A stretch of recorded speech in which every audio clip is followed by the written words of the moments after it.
One of the sort of themes of Morgan McSweeney on that panel was, and he didn't spell it out too harshly, but just the sort of vibe is that there are bits of the British system that are a bit ungovernable.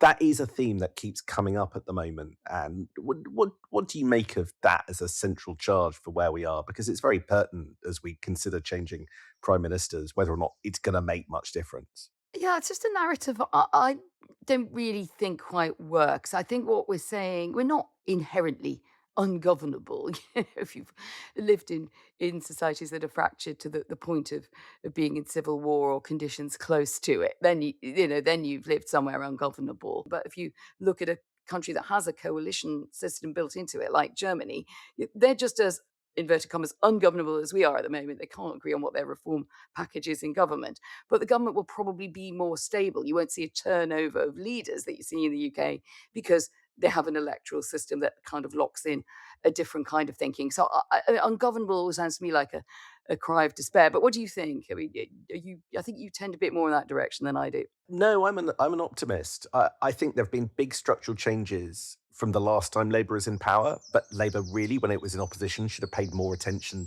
to them to be prepared. There's just big divisions between the inside the political parties, caused not least by the Brexit referendum, which licensed division within political parties, and those wounds never healed.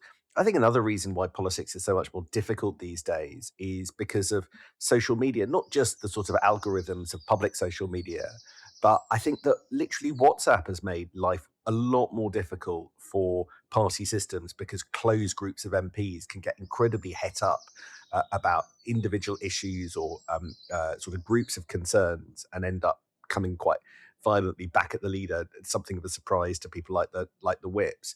But all of that can be dealt with by sensitive, good leadership and charismatic people at the top.